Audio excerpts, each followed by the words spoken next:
नमस्कार। त्रिस्तरीय पंचायत चुनाव 2022 के प्रथम चरण का चुनाव अभी भी संपन्न हुआ है। दूसरे चरण के लिए मतदान कर्मी अपनी तैयारी में लगे हुए हैं और इसी तैयारी के मद्देनज़र कुछ साथियों का कहना था कि प्रपत्र संबंधी कुछ बातें हमारे बीच होनी चाहिए, तो उसी को लेकर के हम आपके बीच आए हुए हैं। तो चलिए हम लोग कुछ प्रपत्र भरना सीखते हैं और ये जानने का प्रयास करते हैं कि जब हम लोग चुनाव संपन्न करवा लेंगे तो संग्रहण केंद्र में हमें किन किन चीज़ों को जमा करना पड़ता है। तो सबसे पहले हम उन्हीं चीज़ों के बारे में जानना चाहेंगे कि संग्रहण केंद्र जब मतदान संपन्न कराने के बाद अपने वाहन से जब हम लोग संग्रहण केंद्र में आएंगे तो वहाँ पे हमें किन किन दस्तावेज, किन किन लिफाफों की आवश्यकता होगी। तो सबसे पहले हम उन चीज़ों के बारे में जानने का प्रयास करते हैं। साथियों, संग्रहण केंद्र में सबसे पहले सामग्री कोषांग से जो हमें चालान या प्राप्ति रसीद प्राप्त हुई है, उस प्राप्ति रसीद को आपसे मांगा जाएगा। उस प्राप्ति रसीद के साथ आप किन किन दस्तावेज को जमा करेंगे वो निम्नवत है।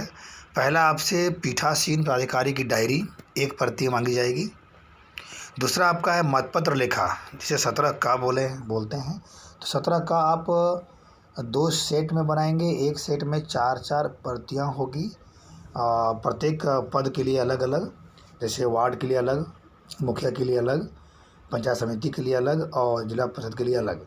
ये आप प्रत्येक पद के लिए एक एक प्रति होगी, लेकिन वो 2 सेट में होगा। मतपत्र लेखा आपका 2 अलग अलग लिफाफा में होगी। पहला लिफाफा आपका सील बंद होगा, दूसरा खुला होगा। तो आपको सबसे पहले खुला मतपत्र आपको मांगा जाएगा। उसके बाद जो मांगा जाएगा वो दस्तावेज आपका है पेपर सील लिखा। ये आपको एक प्रति मांगा जाएगा खुला। आप अपने साथ एक प्रति सीलबंद भी इसे आप रखेंगे। इसके अलावा जो आपको दस्तावेज मांगा जाएगा वो है मतदान आरंभ करने की घोषणा पत्र एक प्रति। ये आप खुला लेके जाएंगे, एक प्रति आपको वहाँ जमा लिया जाएगा। उसके अलावा आपका है मतदान समाप्ति की घोषणा पत्र एक प्रति, ये भी आपसे वहाँ पे जमा लिया जाएगा। जब आप अंतिम में होंगे, जब आपकी बारी आएगी, तो सबसे पहले यही दस्तावेज आपसे मांगा जाएगा। पहला क्या है, पीठासीन डायरी एक प्रति में। दूसरा मतपत्र लेखा खुला वाला आपका पदवार एक एक प्रति एक सेट में मांगा जाएगा। तीसरा आपका है पेपर सील लेखा, ये भी आपको खुला मांगा जाएगा एक प्रति में। चौथा आपका है मतदान आरंभ करने की घोषणा पत्र, वो भी आपको एक प्रति मांगा जाएगा। पाँचवा आपका है मतदान समाप्ति घोषणा पत्र खुला में, ये भी आपको एक प्रति मांगा जाएगा। उसके बाद साथियों आपसे स्टैट्यूटरी पैकेट मांगा जाएगा, जो आप सीलबंद करके लाएंगे। उसमें कुल 6 तरह का लिफाफा उसके अंदर डाले रहेंगे। 7वां यदि निर्वाची पदाधिकारी आपको डिमांड करते हैं तो वो भी लिफाफा आपको उसके अंदर रहेगा। तो स्टैट्यूटरी पैकेट आपको मांगा जाएगा। उसके बाद जो आपका दूसरा पैकेट है, जिसे बोलते हैं नॉन स्टैट्यूटरी पैकेट, वो भी आपसे मांगी जाएगी। और तीसरा पैकेट जो शेष सामग्रियों का होगा वो गोंद से चिपका हुआ रहेगा, वो भी आपसे वहाँ पे लिया जाएगा। इसके अलावा जो मतपेटी आपको दी गई है वो सीलबंद मतपेटी आपको वहाँ पे जमा ली जाएगी। ध्यान रखेंगे, यहाँ पे जो कपड़े का थैला के अंदर डाल करके हम लोग पेटी ला रहे हैं, वो पेटी जो कपड़े का थैला का जब गांठ रहेगा वहाँ पर भी आप उसको सील करके लाएंगे, इसको आप ध्यान रखेंगे। इसके अलावा आपको मतपत्र लेखा जो सील था एक प्रति, जो आपको सील लाने के लिए बोला गया था, वो भी आपसे वहाँ पे जमा ली जाएगी। तो कुल ये चालान के साथ आपको इन दस्तावेज को आप अगर अपने पास रखते हैं तो आपको संग्रहण केंद्र में मतपेटिकाओं को जमा करने में बमुश्किल 5 से 10 मिनट का समय आपको लगेगा। और यदि इसमें त्रुटि है, जो दस्तावेज आपसे डिमांड की जाती है वो आप नहीं लाते हैं, तो आपको परेशानियों का सामना वहाँ पे करना पड़ सकता है। इसलिए प्रयास करेंगे कि ये इन चीज़ों को आप अपने पास सुरक्षित रखेंगे। पीठासीन अधिकारी इन चीज़ों को अपने पास पहले से ही तैयार करके पंक्ति में लगने पर आप अपने पास रखेंगे और वहाँ पे जमा करेंगे। हम लोग आगे बढ़ते हैं और कुछ प्रपत्र के बारे में चर्चा करते हैं। पहला जो महत्वपूर्ण प्रपत्र आपका है वो है प्रपत्र 17 का, जिसे मतपत्र लेखा भी हम लोग कहते हैं। साथियों, ये मतपत्र लेखा, इसके बारे में ध्यान देने वाली बात क्या है कि आपको 2 सेट में मांगी जाएगी और एक सेट में 4 प्रतियां आपको उपलब्ध कराई जाएगी। कुल मिलाकर के आपको 8 प्रति दी गई है। एक सेट में 4 प्रति है, प्रत्येक पद के लिए अलग अलग। जैसे ग्राम पंचायत के सदस्य के लिए अलग रहेगा आपका, ग्राम पंचायत के मुखिया के लिए अलग रहेगा, पंचायत समिति के सदस्य के लिए अलग रहेगा और जिला परिषद के सदस्य के लिए भी आपको अलग रहेगा। तो यहाँ पे सर साथ में यहाँ पे भरना क्या है, ये चीज़ को हम लोग ध्यान से देखेंगे। जैसे मतपत्र लेखा का पहला कॉलम यदि हम ग्राम पंचायत के सदस्य वार्ड के लिए भर रहे हैं तो यहाँ पे हम लोग सबसे पहले आपको जो मतपत्र उपलब्ध कराया गया है उस मतपत्र में स्पष्ट अक्षरों से वहाँ पे लिखा हुआ रहेगा प्रादेशिक निर्वाचन क्षेत्र संख्या। जनरली ये वार्ड संख्या होता है। मान लीजिए एक पंचायत में आपका 10 वार्ड है तो आपको जिस वार्ड के लिए बूथ आवंटित की गई है उस वार्ड का यहाँ पे संख्या अंकित करेंगे। जैसे मान लीजिए ये पहला प्रति बना रहे हैं हम लोग, ग्राम पंचायत के सदस्य के लिए पहला प्रति बना रहे हैं। हमको वार्ड 6 दिया गया है तो सबसे पहले हम लोग यहाँ पे वार्ड 6 लिखेंगे। जैसे यहाँ पे वार्ड 6 लिखेंगे और यहाँ पे क्या होगा, पंचायत का नाम। जैसे मान लीजिए पंचायत आपको दिया गया है हजारी, तो यहाँ पे आप हजारी पंचायत को लिखेंगे। ठीक है। और यहाँ ध्यान देने वाली बात क्या है कि जब हम वार्ड का भर रहे हैं, ये 2 प्रति में भर लेंगे पहले ही, तो अगला जो मुखिया का होगा उससे हम लोग क्रॉस कर देंगे, पंचायत समिति का उसको भी क्रॉस कर देंगे और जिला परिषद का उसको भी हम लोग क्रॉस कर देंगे। ये करना आप सुनिश्चित करेंगे। ये सिर्फ वार्ड के लिए हम लोग भर रहे हैं तो बाकी 3 आपका क्रॉस रहेगा। इसके अलावा आगे भरेंगे हम लोग मतदान केंद्र की संख्या। यहाँ पे हम लोग मतदान केंद्र की संख्या जो आपको आवंटित की गई उसे भर देंगे और स्थान का यहाँ पे जिक्र कर देंगे। ठीक है।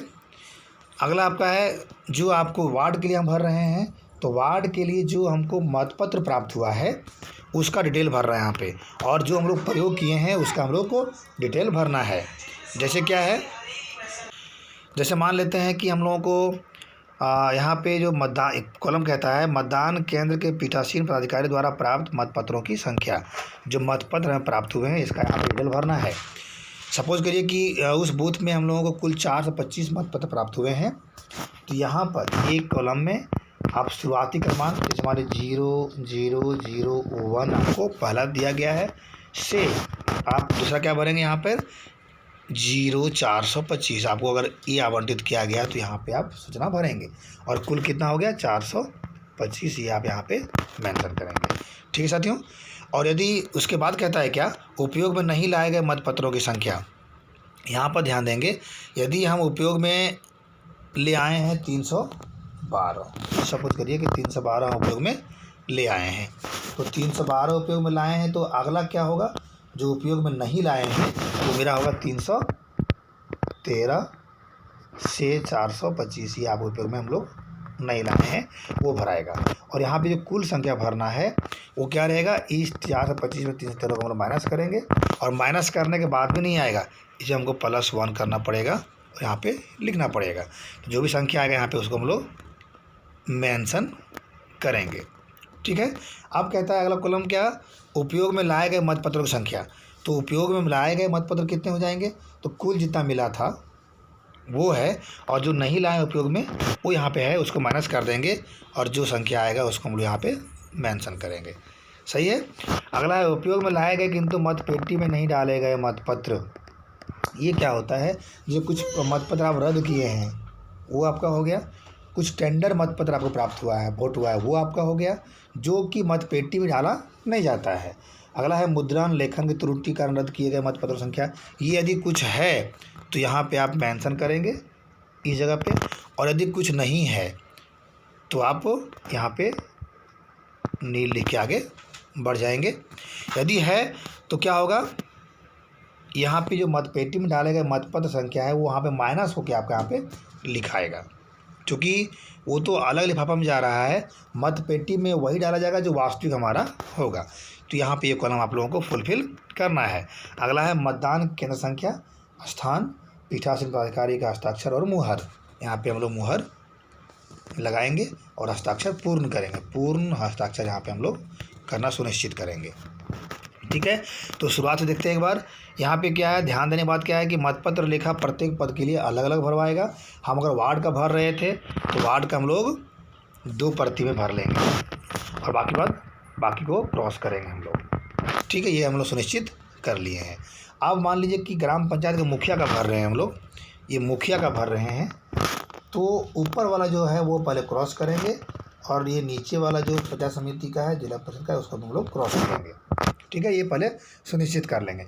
अब भरना क्या है, तो भरने के लिए निर्वाचन क्षेत्र संख्या जो आपको मतपत्र मुखिया का मिला है, उस मतपत्र में आपका संख्या मेंशन किया गया है, उसको यहाँ भर देंगे। मान लीजिए वो संख्या 4 था, तो यहाँ पे हम लोग 4 करेंगे, और यहाँ पंचायत का नाम जो दिया गया पंचायत का नाम वहाँ पे हम लोग भरना सुनिश्चित करेंगे। ठीक है, और बाकी बात वही सेम प्रक्रिया हम लोग यहाँ पे अपनाएंगे। और मुखिया का जो प्रपत्र हम लोग को मतपत्र मिला है, उस मतपत्र का क्रमांक क्या प्रयोग में नहीं लाए हैं सो, और क्या प्रयोग हुआ है, वो यहाँ पे हम लोग मेंशन करके अपना साइन बना लेंगे। अगला मान लीजिए हम लोग भर रहे हैं पंचायत समिति के लिए, तो ये पंचायत समिति वाला कॉलम भरेंगे, बाकी ऊपर 2 और नीचे 1 आपका क्रॉस रहेगा, ये सुनिश्चित कर लीजिएगा। तो वही वैसे सेम बात है, पंचायत समिति के लिए भी आपको मतपत्र दिया गया है, उसमें जो सूचनाएं दी गई वहाँ पे आप भरेंगे, संख्या वहाँ पे लिखा गया है वो देख के भरेंगे, और यहाँ पे प्रखंड का नाम भरेंगे। यहाँ ध्यान रखेंगे, यहाँ प्रखंड का नाम भरना सुनिश्चित करेंगे आप लोग। और फिर वही बात कि ऊपर वाला 2 क्रॉस रहेगा और नीचे वाला आपका जिला परिषद क्रॉस रहेगा। चलिए आगे बढ़ते हैं। और जब पंचायत समिति का भर रहे हैं तो उसके जो मतपत्र प्राप्त है उसका डिटेल यहाँ पे नीचे हम लोग देना सुनिश्चित करेंगे। अगला जब हम लोग जिला परिषद का भर रहे हैं तो ये कॉलम भरेंगे, ऊपर वाला 3 कॉलम हम लोग क्या करेंगे, क्रॉस कर देंगे, एक भी खाली नहीं छोड़ेंगे, क्रॉस करते जाएंगे। ठीक है, और ये भी सूचना आपको जो है मतपत्र में दी गई है, उसे देख करके आप आराम से यहाँ पे भर लेंगे। जैसे क्षेत्रीय निर्वाचन क्षेत्र संख्या मान लीजिए वहाँ दिया गया है पूर्वी 21, तो वहाँ पे पूर्वी 21 भरेंगे, और यहाँ पे बोकारो जिला मेंशन करेंगे। ठीक है, और इसी तरह से आपका जो जिला परिषद के लिए मतपत्र है उसका क्रमांक, और जो उपयोग में नहीं लाए हैं उसका क्रमांक, सारा यहाँ सूचना हम लोग अच्छी तरह से भर देंगे। ये सुनिश्चित करेंगे मतपत्र लेखा आपका प्रत्येक पद के लिए अलग अलग बनेगा, 2 सेट में बनेगा। एक आपका 2 लिफाफा में डालेंगे इसको, एक लिफाफा आपका सीलबंद रहेगा, एक आपका खुला हुआ रहेगा, ये आप पहले से सुनिश्चित कर लीजिए। ठीक है साथियों, अगला है हम लोगों का प्रपत्र 18 पेपर सील लेखा। ये भी आपको 2 प्रति में मांगी जाएगी, एक आपका लिफाफा में सील रहेगा, एक आपका खुला रहेगा। ये दोनों आपको संग्रहण केंद्र में जब आप मतपेटिका जमा करेंगे तो उसमें आपको यहाँ पे मांगा जाएगा। यहाँ पर ध्यान देंगे, जिस तरह से मतपत्र लेखा में हम लोग प्रत्येक पद के लिए अलग अलग भर रहे थे, यहाँ पे ऐसा नहीं करना है। यहाँ पे सारे पद के लिए एक ही में भरना है, सारे पद के लिए एक ही में भरना है। और सारी सूचनाएं, ये आपका पहला वार्ड से संबंधित सूचना हो गया, दूसरा आपका मुखिया से संबंधित, तीसरा आपका पंचायत समिति का, चौथा आपका जिला परिषद का। ये सारी सूचनाएं एक ही में भरी जाएगी, लेकिन ये 2 प्रतियां आप भरना सुनिश्चित करेंगे। और यहाँ जो सूचनाएं दी गई है उसको आप अच्छी तरह से भर लेंगे। व्यवहृत मतपेटी की संख्या, यहाँ आपको पूछा जा रहा है कि आपने जो मतपेटी प्रयोग किया है उसकी संख्या, तो 2 है, एक बड़ी छोटी, तो यहाँ पे आप 2 लिख देंगे। यदि आपकी इच्छा है तो आप कोष्ठ करके उसका क्रमशः क्रमांक भी यहाँ पे हम लोग मेंशन कर सकते हैं कोष्ठ के अंदर। ठीक है, अगला आपका व्यवहृत पेपर सील का अनुक्रमांक, तो अनुक्रमांक भी यहाँ पे आप लिख देंगे। 2 प्रयोग किए हैं तो दोनों का अनुक्रमांक यहाँ पे क्रमशः आप दे देंगे। अगला है भाग 2 में, ये है वो डिटेल जो आपको पेपर सील जो प्राप्त दिया गया सेक्टर के द्वारा आपको, उसके बारे में यहाँ पे भरना है। जैसे प्राप्त पेपर सेल की संख्या, आपको कुल पेपर सेल कितना प्राप्त हुआ है, जनरली 4 मिलते हैं आपको, तो उन सभी चीज़ों की जानकारी यहाँ पे आप भरेंगे। जैसे किस अनुक्रमांक से आपको दिया गया है।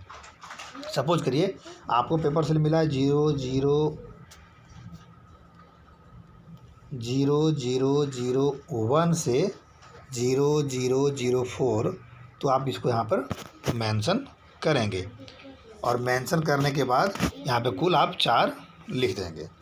ठीक है, अब है इसमें क्या, कितने पेपर सेल का आप प्रयोग किए हैं उसको यहाँ पे क्रमांक मेंशन करेंगे, संख्या यहाँ पे लिख देंगे। यदि कोई बर्बाद हुआ है पेपर सेल आपका, तो बर्बाद वाले को आप यहाँ पे क्रमांक देंगे, अब बर्बाद नहीं हुआ है तो डैश दे के आप आराम से आगे निकल जाएंगे। ठीक है, अब है कहता अव्यवहृत पेपर सेल जिसे निर्वाची पदाधिकारी को वापस कर दिया गया है, जो प्रयोग में लाए हैं 2 और 2 जो बच गया है उसे यहाँ पे आप क्रमांक लिख करके संख्या 2 दर्शा देंगे। ठीक है, आगे अगला कॉलम आपका है मतदान अभिकर्ता का हस्ताक्षर। यहाँ पे जितने एजेंट आपके वहाँ पे आए थे सारे लोगों का हस्ताक्षर आप यहाँ पे बना लेंगे। यदि 4 से अधिक आए हैं तो कोई दिक्कत नहीं है, यही कॉलम में आपको सारे लोगों का हस्ताक्षर बना लेना है। अगला आपको यहाँ पे मतदान केंद्र संख्या लिखना है, स्थान देना है और यहाँ पे पीठासीन का अपना साइन और मुहर बना लेंगे। इस तरह से ये मतपत्र आपका पेपर से लिखा हुआ ये कुल 2 प्रति में जाएगी। एक आपका लिफाफा सील रहेगा, सीलबंद रहेगा, एक आपका खुला हुआ लिफाफा रहेगा। साथियों, मतपत्र लेखा के बारे में एक बात आप सुनिश्चित कर लेंगे कि साथियों कन्फ्यूजन होगा कि जब 4 प्रति में वो प्रत्येक पद के लिए एक प्रति बनेगी तो क्या लिफाफा भी अलग रहेगा? तो नहीं, लिफाफा आपका सेम ही रहेगा। एक ही लिफाफा में चारों पदों के लिए हम लोग डालेंगे। एक सेट एक लिफाफा में और एक दूसरा सेट अलग लिफाफे में आपका होगा। ठीक है साथियों, प्रपत्र 36 जो आपके बीच है ये है पीठासीन पदाधिकारी की डायरी। ये बहुत ही महत्वपूर्ण दस्तावेज में शामिल है। इसमें बूथ के अंदर चुनाव प्रक्रिया चल रही थी तो उस प्रक्रिया के दौरान किन किन तरह की गतिविधियां आपके द्वारा संचालित की गई है वो सारा इसमें जिक्र रहता है। बूथ में मतदान कैसे संपन्न हुआ, क्यों व्यवधान आया या तमाम तरह की प्रक्रिया जो भी आपने संपन्न किया इसमें आपको डालना होता है, इसलिए इसको आप सुरक्षित और सही ढंग से भरेंगे। यहाँ सबसे पहले क्रम संख्या आपका दिया हुआ है। ये क्रम संख्या आपको पहले से ही आपको दिया हुआ प्राप्त होगा। यहाँ पे भरना क्या है, जिला एवं प्रखंड का नाम यहाँ आसानी से आप भर देंगे, जिला बोकारो। प्रखंड देके कॉमा देकर के जो आपका प्रखंड अलॉट किया गया वो आप उसमें मेंशन करेंगे। अगला है मतदान की तिथि एवं समय। जो आपका मतदान का तिथि आपको दिया गया है वो इसमें आप लिखेंगे और कॉमा देकर के उसका समय लिख देंगे आप पूर्वाह्न 3 बजे से अपराह्न पूर्वाह्न 7 बजे से अपराह्न 3 बजे तक जो आपका समय अलॉट किया गया वो यहाँ पे आप मेंशन कर देंगे। अगला आपका है मतदान केंद्र का क्रमांक। यहाँ पे आप क्रमांक लिख देंगे। यदि आपकी इच्छा है तो आप कॉमा दे करके उसका नाम भी यहाँ पे आप मेंशन कर देंगे। जैसे क्रमांक 112, जैसे मान लीजिए कि आपका क्रमांक 112 दिया गया है तो यहाँ पे आप 112 ये बूथ नंबर 112 आप वो लिख देंगे और जो नाम है उसका जो अलॉट किया गया है उसका यहाँ पे जिक्र कर सकते हैं या तो नहीं भी कर सकते हैं। अगला है मतदान केंद्र किस प्रकार के भवन में स्थित है। तो यहाँ आपके पास 4 तरह का चीज़ दिया गया है। जो भवन में आप देखेंगे सरकारी है तो वहाँ पे आप टिक लगा देंगे, बाकी को आप यहाँ पे क्रॉस कर देंगे। ठीक है। अगला है मतदान दल के किसी सदस्य की अनुपस्थिति में पीठासीन पदाधिकारी द्वारा नियुक्त मतदान अधिकारी का नाम, पता एवं नियुक्ति के कारण। यदि आपने वोटिंग के दौरान आपके कोई कर्मी को किसी तरह दिक्कत हुआ और उसके स्थान पे आप नए कर्मी का आप नियुक्त किए हैं पीठासीन, तो उसका यहाँ पे जिक्र आप अवश्य करेंगे। यदि नहीं भी आप किए हैं तो यहाँ पे लिख देंगे कोई नियुक्ति नहीं की गई, कॉलम को खाली छोड़ना नहीं है, नहीं तो जमा करते समय आप वहाँ लिखवाया जाएगा कि लिखिए इसमें। इससे अच्छा कि पहले इसको आप लिख लेंगे। अगला है मतदान केंद्र पर व्यवहृत मत पेटियों की संख्या। इसमें आपको कितनी पेटी आपको दी गई है, बड़ी अगर 1 मिला है तो 1, छोटी 1 तो 1, कुल 2, इसको आप यहाँ पे मेंशन करेंगे। अब यहाँ कॉलम नंबर 7 में कहता है मतदान में भाग लेने वाले मतदाताओं का विवरण।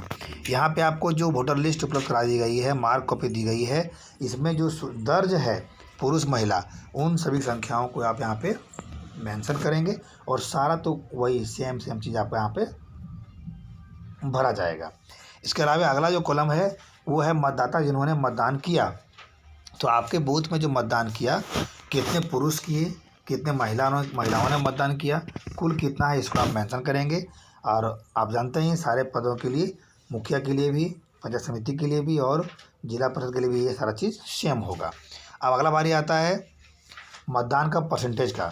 तो यहाँ पे ध्यान देने की बात क्या है, ये पुरुष का जब परसेंटेज हम लोग निकालेंगे तो ये परसेंटेज पुरुष का पुरुष से ही निकालेंगे, ये ध्यान रखेंगे।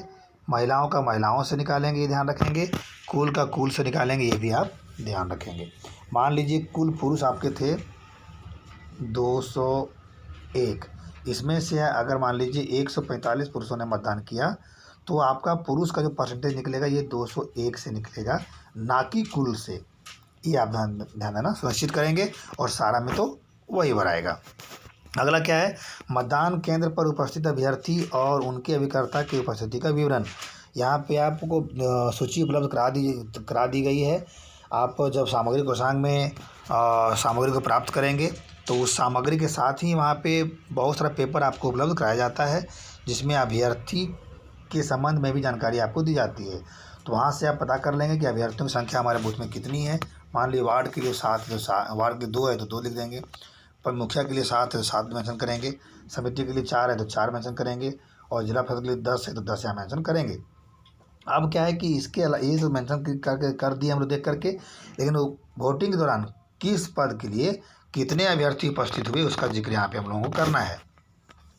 तो अभ्यर्थी जब वोटिंग के दौरान बूथ में आते हैं ना, तो आपसे वो संपर्क जरूर करेंगे कि मैं फलाने पद का अभ्यर्थी हूँ, तो वहाँ पे आप उसको नोट करते जाएंगे और संख्या लेकर के यहाँ पे आप क्रमशः इसको नोट करेंगे। ठीक है, अब उसमें अभिकर्ता कितने आप अपॉइंट किए थे उस संख्या को यहाँ पे हम लोगों को नोट करना है। तो ये पीठासीन की डायरी का पहला आपका पृष्ठ हुआ, जिसमें इन सूचनाओं को आपको दर्ज करनी है।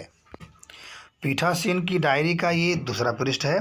इसमें कॉलम नंबर 9 में लिखा हुआ है, अभ्यर्थी का निर्वाचन अभिकर्ता द्वारा की गई शिकायत यदि कोई हो तो उसका संक्षिप्त ब्यौरा आपको यहाँ पे देना है। जी, बीच वाले कॉलम में अगर हम भर रहे हैं तो बीच वाले कॉलम में इसका हम लोग ब्यौरा देंगे। यदि कोई नहीं है तो यहाँ पे हम लोग डैश मार के नील लिख देंगे और यहाँ पे डैश मारेंगे। ये हम लोगों को सुनिश्चित करना है। 10वां में क्या कहता है, अंधे और शारीरिक असमर्थता से ग्रस्त ऐसे मतदाताओं की संख्या जिन्हें मतदान में सहायता दी गई। तो ये अंधे और शिथिलांग वोटर्स की स्थिति में उसकी साथी की द्वारा जो घोषणा पत्र आप प्राप्त किए हैं, वैसे कितने लोग इसमें साथी बने हैं, सहायता दिए हैं, उसकी संख्या यहाँ पे आप नोट करेंगे। मान लीजिए 2 लोग हैं तो यहाँ पे आप 2 लिखेंगे, और नहीं है तो आप वहाँ पे नील लिख करके आगे बढ़ेंगे। ये कॉलम को आप डैश मार के आगे बढ़ जाएंगे। अगला है अव्याक्षेपित चैलेंज मतों की संख्या एवं जब्त की गई राशि। यदि आपका है तो इसको आप यहाँ पे मेंशन करेंगे संख्या, और राशि कितनी ली गई है वो आप वहाँ पे देंगे, नहीं तो कॉलम में आप नील लिख के आगे बढ़ जाएंगे। अगला है टेंडर्स मतों की संख्या। यदि टेंडर वोट आपका हुआ है तो इसकी आप जानकारी यहाँ पे देना सुनिश्चित करेंगे, लेकिन ये बगल कॉलम को आप डैश देकर निकलेंगे, जो खाली छोड़ना इसको नहीं है। अगर यदि मतदान स्थगित करना पड़ा हो तो ऐसे मतदान स्थगन की अवधि, ये क्या है कि यदि कुछ इंटरप्ट हुआ आपका वोटिंग के दौरान, कुछ परेशानी हुई और उस दौरान यदि आप मतदान को रोके हुए हैं तो उसका यहाँ पे हम लोग संक्षिप्त ब्यौरा देना पड़ता है, जिससे हम लोग यहाँ पे मेंशन करेंगे। अगला है सबसे अंत में मतदान करने वाले मतदाता के मतदान का वास्तविक समय क्या है। चूँकि मतदान का जो समय हम लोगों को दिया गया है सुबह 7 बजे से दोपहर 3 बजे तक का है, तो वो सबसे अंतिम, अगर मान लीजिए 3 बजे के बाद भी आपके पास वोटर्स पंक्तिबद्ध हैं, तो हम लोगों को जो प्रक्रिया होती है कि सबसे अंतिम वोटर को हम लोग टोकन देते हैं, फर्स्ट टोकन देते हैं, और उसके बाद जब जितने समय तक मतदान चलता है और अंतिम वोटर जो मतदान करते हैं उसकी संख्या को यहाँ हम लोग मेंशन करेंगे। ये आपका 3 बजे भी हो सकता है, 3:05 भी हो सकता है, 3:39 भी हो सकता है। अगला है चैलेंज मतों के प्रसंग में प्रतिरूपण के फलस्वरूप पुलिस को सौंपे गए प्रकरण यदि है तो आप देंगे, और नहीं है तो आप इसको नील लिख के आगे बढ़ते जाएंगे। ठीक है, अगला है अन्य महत्वपूर्ण घटना यदि घटित हुई है तो इसकी जानकारी आप यहाँ पे देना सुनिश्चित करेंगे। और उसके अंतिम है आपका तारीख, आज का तारीख यहाँ पे दे देंगे हम लोग, और यहाँ पे पीठासीन अपना हस्ताक्षर कर देंगे, पूर्ण हस्ताक्षर मुहर लगा देंगे, और मोबाइल नंबर यहाँ दर्ज करना नहीं भूलेंगे। मोबाइल नंबर होना ही चाहिए आपका। और अंतिम में यहाँ पे आप लिख देंगे, नोट करके यहाँ पे आप लिखेंगे कि मतदान शांतिपूर्ण और निष्पक्ष ढंग से संपन्न किया गया। अपना साइन दे देंगे, मुहर मार के अपना मोबाइल नंबर वहाँ पे दर्ज कर देंगे। इस तरह से आपका पीठासीन की डायरी जो महत्वपूर्ण दस्तावेज है आपको वहाँ पे खुला लिया जाएगा, इसे आप भरना सुनिश्चित करेंगे।